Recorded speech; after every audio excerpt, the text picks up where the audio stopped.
Oi pessoal, é Dalmazinho. Eu estava passando aqui pela praça, dando uma caminhada para mim de manhãzinha, e eu estava reparando na pintura que eles estão fazendo aqui nesse casarão, onde hoje abriga o Arquivo Público Macaubense, né? E eu vou contar para vocês o que eu sei, né, da história desse monumento, que realmente é um monumento histórico, porque nele, né, residiram o primeiro prefeito de Macaúbas, né, que foi o cônego Firmino Soares, e também residiu nesse casarão o Dr. Vital Soares, que foi governador da Bahia, e também vice-presidente eleito do Brasil, né, embora não tenha tomado posse. Mas depois eu vou contar em detalhes para vocês um pouquinho da história desses dois personagens, né? Aí, o que é que acontece? Esse casarão, ele foi construído pelo cônego Firmino Soares, que habitou o referido imóvel até o dia da sua morte, que ocorreu no dia 24 de julho do ano de 1898. Já no meado da década de 1890 do século XIX, é claro, o Dr. Vital Soares promoveu uma profunda reforma no imóvel, né, onde foi acrescentado o mirante, e também promoveu alteração na fachada e nos seus elementos decorativos, além de outras ampliações.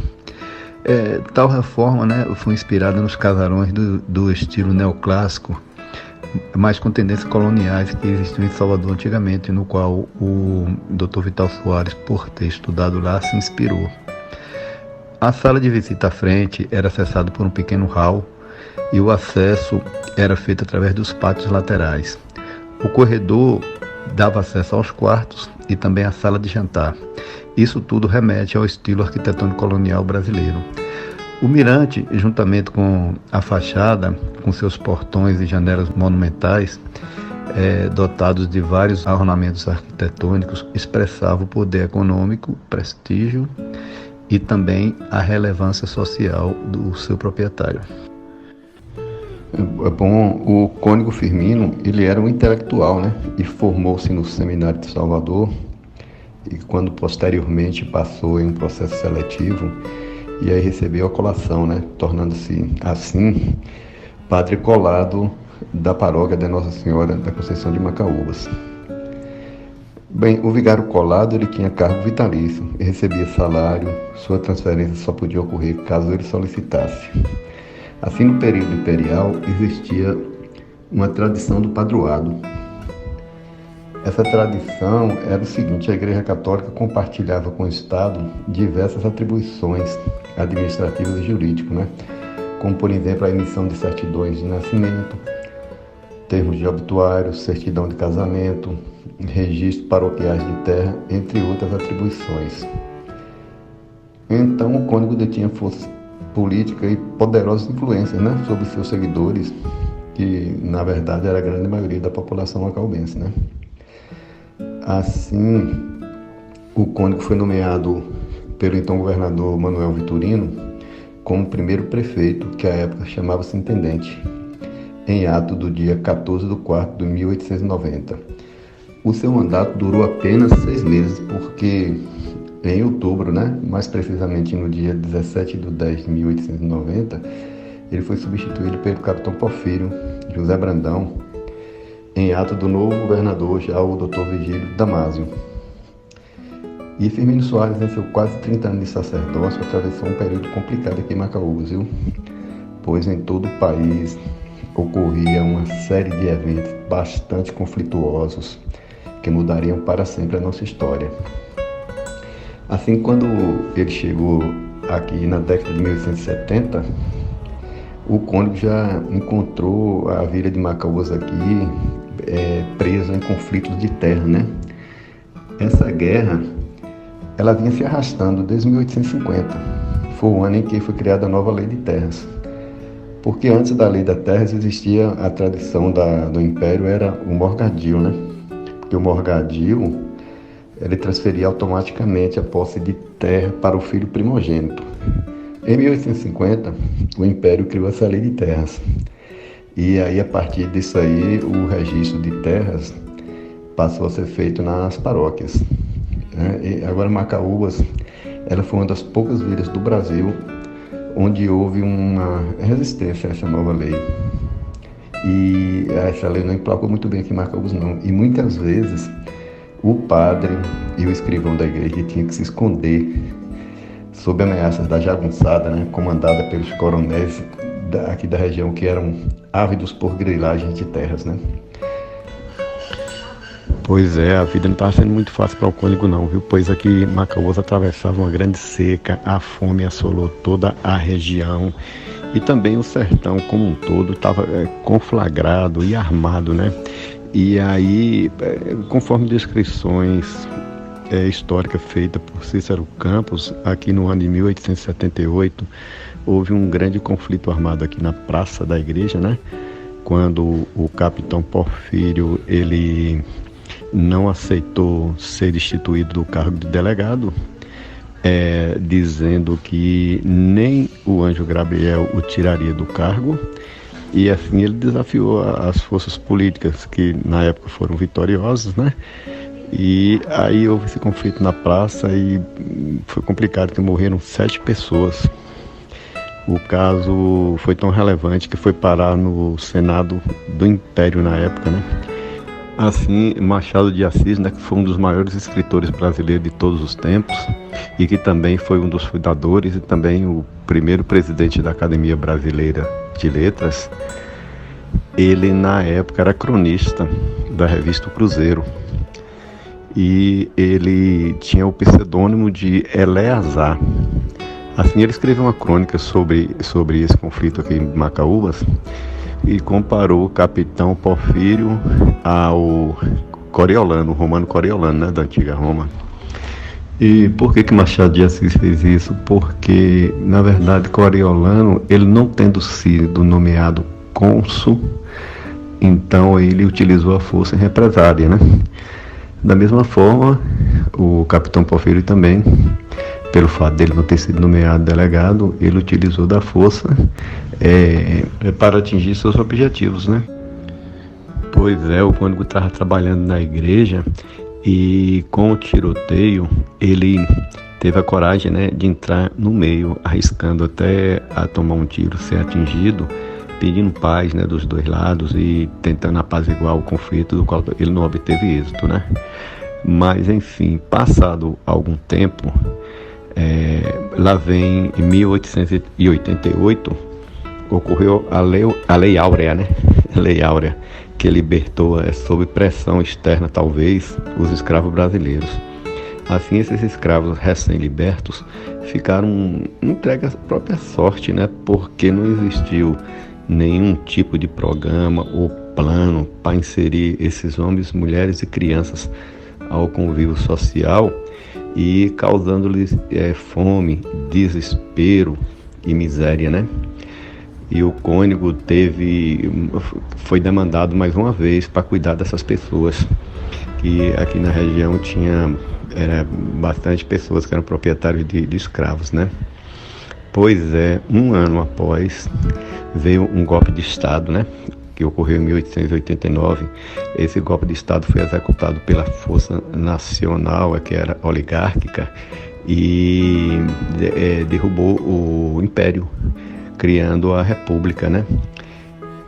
Pois é, uma vez proclamada a República, o cônego iria enfrentar tempos difíceis também. Por quê? Porque a Constituição a Constituição Republicana de 1891, ela tornou o Estado laico e extinguiu o padroado, né?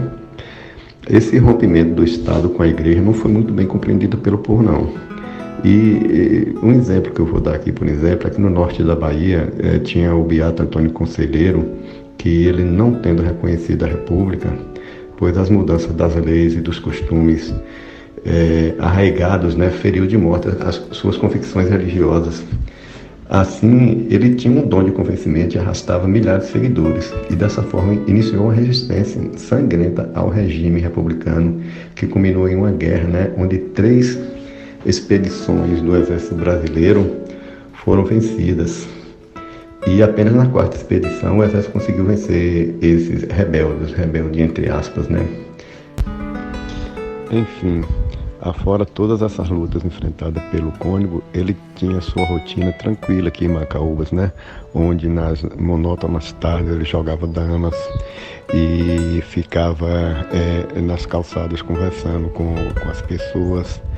E, enfim, mas o Cônego, no final das contas, também teve uma missão muito importante, porque ele foi o responsável pela educação de seu sobrinho, né? O Vital Soares. Vital Soares, na verdade, ele nasceu em Valência, mas seus pais mandaram logo cedo aqui para Macaúbas para que o Cônego tratasse da sua educação. Então, o Cônego educou o Dr. Vital Soares até quando ele foi para Salvador estudar Direito. Mais tarde, Dr. Vital Soares tornou-se promotor aqui em Macaúbas e para posteriormente entrar para a política e candidatar-se a governador do estado, no qual ele foi vitorioso, né? Isso no ano de 1928, e ficou no seu mandato como governador por mais ou menos por 2 anos, quando ele se desincompatibilizou para poder concorrer à presidência da República em uma chapa dele como vice e Júlio Prestes. Não vamos confundir com Carlos Prestes, né? Era Júlio Prestes, e do qual eles foram vitoriosos. Eles foram vitoriosos, porém não tomaram posse por causa do golpe do Estado de 1930. Pois é, essa nossa histórica casa, né, poderia ter abrigado um presidente da República, caso não tivesse tido o golpe de Estado, é claro, né, porque o golpe de Estado parece que está aqui presente no DNA da história brasileira, mas enfim, né. Então, por que a casa poderia ter abrigado um presidente do Brasil? Por quê? Porque se não tivesse tido o golpe, havia uma combinação, um pacto, para que após o mandato do Júlio Prestes, aí o Dr. Vital Soares entraria como candidato a presidente, quando concluído o mandato dele, e poderia ter saído vitorioso, né? Nunca se sabe.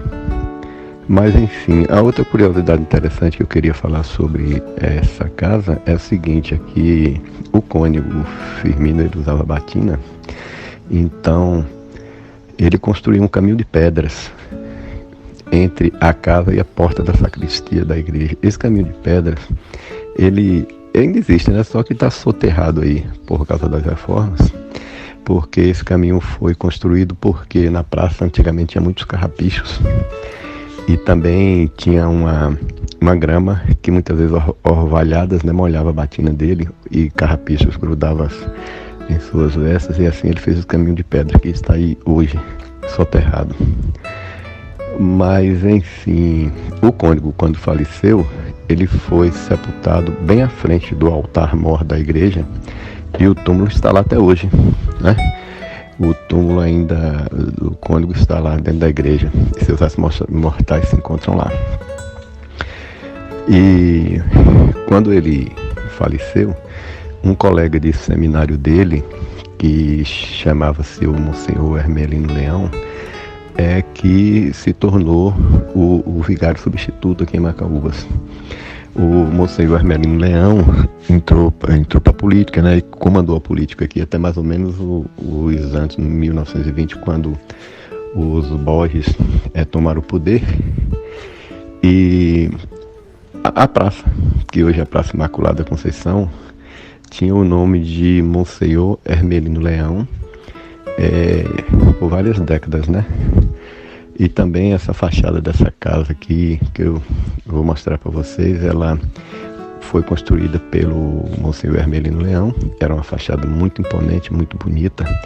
E, segundo a história, ele construiu essa casa para poder receber o arcebispo da Bahia, para demonstrar, assim, vamos dizer, poder, né? Demonstrar força religiosa e política. E essa casa tinha em cima da fachada tinha várias estátuas. Era muito bonita a fachada, mas numa reforma dos anos 50 essas estátuas foram retiradas, mas uma delas sobreviveu. É aquela estatuazinha que fica na frente da casa paroquial ali. Essa estátua pertencia a essa fachada aí da casa do Monsenhor Hermelino Leão. E concluindo, essa casa da esquina onde hoje tem a fundação, essa casa também ela foi habitada pelo segundo prefeito de Macaúbas, né, era o capitão Porfírio. Enfim, são essas nossas histórias aqui de sempre, né? Abraço a todos.